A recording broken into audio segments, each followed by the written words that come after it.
आज हम infectious disease start करेंगे। सबसे पहले वायरल इन्फेक्शंस में वेरिसेला ज़ोस्टर वायरस। ये वायरस 2 टाइप्स की डिजीज़ कॉज करता है। एक तो हमारे पास ये प्राइमरी डिजीज़ कॉज करता है बच्चों के अंदर चिकन पॉक्स, जिसको हम लाकड़ा काकड़ा भी कहते हैं, ठीक है। और यही वाला वायरस अगर बच्चों के अंदर लेटेंट हो जाए और लेटर ऑन अडल्ट्स के अंदर अगर रीएक्टिवेट हो तो अडल्ट्स के अंदर एक मोस्ट सीरियस डिजीज़ होती है, उसको हम कहते हैं शिंगलेस, ठीक है। ये दोनों एक ही वायरस से होते हैं, लेकिन ये दोनों डिजीज़ एक जैसी नहीं है, इनके अंदर बहुत डिफरेंसेस होते हैं। चिकन पॉक्स इतना सवेयर नहीं होता, जबकि शिंगलेस ये बहुत ज़्यादा सवेयर डिजीज़ है, ठीक है।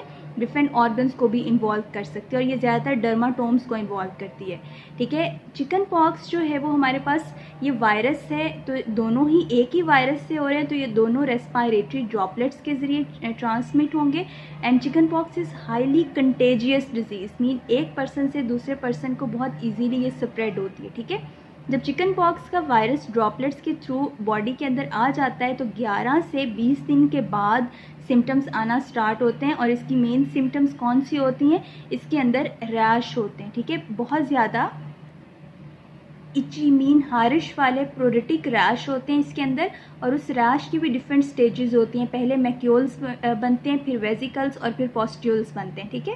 तो ये रैश मैक्यूलोपैपुलर रैश होते हैं, मीन्स के डिफरेंट स्टेजेस से ये पास करते हैं और ये ज़्यादातर ट्रंक के ऊपर होते हैं। सेंट्रीपीटल मीन जो सेंटर की तरफ होते हैं ज़्यादातर, तो ज़्यादातर ये रैश ट्रंक के ऊपर होते हैं, ठीक है। और एक दफ़ा ये जो क्रॉप है ये 2 से 4 दिन के बाद अपीयर होती है। जब वेजिकल्स या रैश बहुत ज़्यादा हो उस वक्त पेशेंट को साथ फीवर भी होता है। लेटर ऑन ये क्योंकि वायरल इन्फेक्शन है खुद बहुत सेटल हो जाती है, फिर थोड़े दिन के बाद फिर से एक न्यू क्रॉप आती है और साथ में फीवर होता है, ठीक है। तो ये एक ही दफ़ा में नहीं होते, ये बार बार होते रहते हैं। लेकिन जैसे ही एक्टिव एक क्रॉप आती है उस वक्त इसके साथ फीवर भी होता है।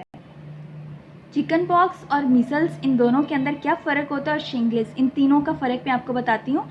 चिकन पॉक्स का जो रैश होता है ना वो ज़्यादातर ट्रंक के ऊपर होता है, मीन्स के चेस्ट या इस एब्डोमेन वाले एरिया को इन्वॉल्व करता है, उसके बाद लिम्स पे जाता है, ठीक है। जबकि मीजल्स का जो रैश है वो हमारे पास ज़्यादातर फेस या फॉरहेड से स्टार्ट होता है, उसके बाद नीचे की तरफ आता है, ठीक है। अच्छा, चिकन पॉक्स का जो रैश है ये सेपरेट है, मीन्स कि देखो वेजिकल्स सेपरेट हैं, जबकि जो शिंगलेस है वो भी इसी वाले वायरस की वजह से होता है, लेकिन वो डर्माटोमल रैश होता है। सपोज कि अगर ये डर्माटोम इन्वॉल्व है तो इस तरह से ये सारे एरिया के ऊपर इकट्ठे रैश होंगे, जस्ट लाइक दिस, कि ये इकट्ठे सारे के सारे इस तरह से करके रैश होते हैं, ठीक है। ये डर्माटोम एक इन्वॉल्व हो रहा है, जबकि चिकन पॉक्स के जो रैश होता है ना ये वेजिकल्स होते हैं, सेपरेट होते हैं।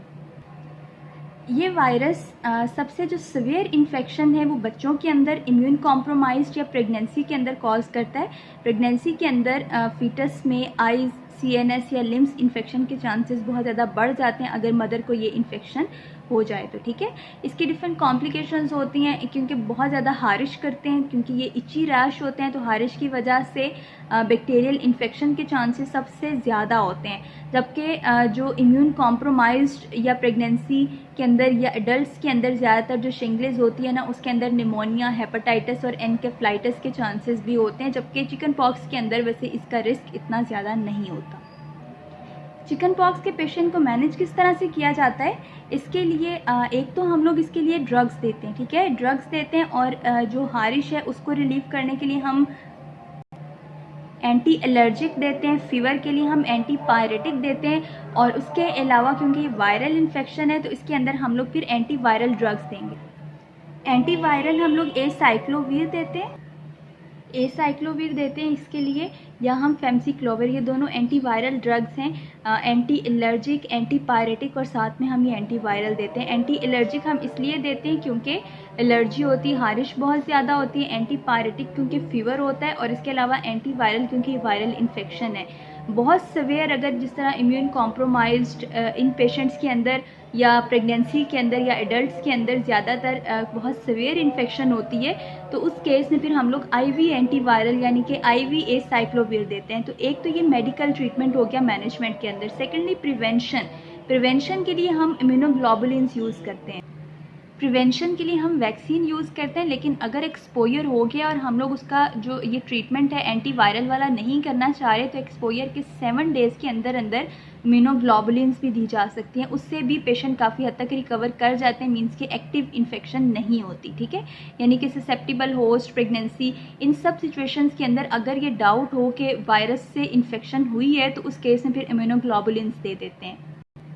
और प्रिवेंशन के लिए हम एक लाइव अटेन्यूएटेड वैक्सीन यूज़ करते हैं बच्चों के अंदर और एडल्ट्स दोनों के अंदर। प्रिवेंशन के लिए इसका जो टाइम पीरियड है वो डिफरेंट है। बच्चों के अंदर पहले एक डोज 1 साल की उम्र में देते हैं, उसके बाद सेकेंड डोज 4 to 6 ईयर्स की एज में, जबकि एडल्ट्स के अंदर जो दोनों डोजेज़ हैं वो 1 मंथ के ड्यूरेशन पे हम दे सकते हैं। मीन उसके अंदर एज का कोई भी फैक्टर नहीं होता, उसके अंदर सिर्फ 1 मंथ ड्यूरेशन होना चाहिए।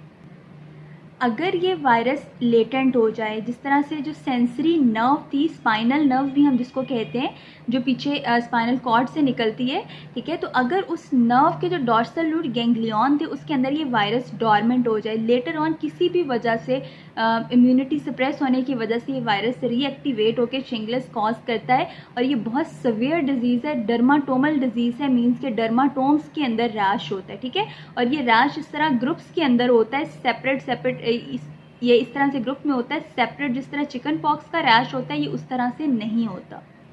खास तौर पे कौन से डर्माटोम्स इन्वॉल्व होते हैं, थोरेसिक और जो ट्राइजेमिनल नर्व फेस की जो ऑफ्थेल्मिक डिवीजन है ना, वो ज़्यादातर इसकी वजह से इन्वॉल्व होती है, ठीक है। तो थोरेसिक डर्माटोम्स की वजह से ये थोरेसिक डर्माटोम वाले एरिया के अंदर ये ग्रुप ऑफ वेसिकल्स यानी रैश होगा, जबकि अगर ट्राइजेमिनल नर्व की ऑफ्थेल्मिक डिवीजन इन्वॉल्व हुई तो आइज़ वाले एरिया के अंदर ये सारे रैश होते हैं, जिसकी वजह से आइज़ में अल्सर्स और ब्लाइंडनेस वगैरह भी हो सकती है, ठीक है। या तो एक हमने पढ़ा कि ये वाला जो वायरस था वो डॉर्सल रूट गैंग्लियन के अंदर डॉर्मेंट हो गया, अगर ये जेनिकुलेट गैंग्लियन में डॉर्मेंट हो जाए, फेशियल नर्व का ये वाला न्यूक्लियस है उसको हम कहते हैं जेनिकुलेट गैंग्लियन, अगर ये वायरस जेनिकुलेट गैंग्लियन को इन्वॉल्व करे तो इससे बेसिकली फेशियल नर्व निकलती है, तो फेशियल नर्व पाल्सी हो सकती है और ये फेशियल नर्व जो टेस्ट सेंसेशंस हैं वो भी कैरी करती है, ठीक है। तो इस वजह से टेस्ट सेंसेशंस भी लॉस हो जाएंगी और फेशियल पाल्सी भी होगी। तो अगर शिंगलेस के साथ फेशियल नर्व भी इन्वॉल्व हो रही है तो उसको हम कहते हैं रामसे हंट सिंड्रोम। शिंगलेस मैंने पहले भी बताया कि बहुत सवेयर है, इवन ये रिकवर कर भी जाए तो उसके बाद भी बहुत अरसा तक पेन होता रहता है। इसको हम कहते हैं पोस्ट हर्पेटिक न्यूरल्जिया। तकरीबन रिकवर करने के भी 1 to 6 मंथ बाद तक भी पेशेंट को पेन होता रहता है उस डर्माटोम के अंदर जो डर्माटोम इन्वॉल्व हुए थे, यानी कि थोरेसिक या फिर ट्राइजेमिनल नर्व के जो ऑफ्थेल्मिक डिवीजन थी, ये वाले जो डर्माटोम्स हैं ये सारे अगर इन्वॉल्व हों तो इनके अंदर रिकवर करने के 1 to 6 मंथ्स बाद भी पेन होता रहता है। इन पेशेंट्स को ट्रीट करने के लिए भी हम सिंपल एंटीवायरल ड्रग्स देंगे, एसाइक्लोवीर, और अगर न्यूरल्जिया हो, पोस्ट हर्पेटिक न्यूरल्जिया, तो हमें बहुत ज़्यादा स्ट्रॉन्ग एनाल्जेसिक देना पड़ता है, यानी कि गाबापेंटीन या एमिट्रिप्टाइलिन। इसके अलावा कैप्सिकम क्रीम, इससे भी पेशेंट बहुत हद तक रिकवर करते हैं।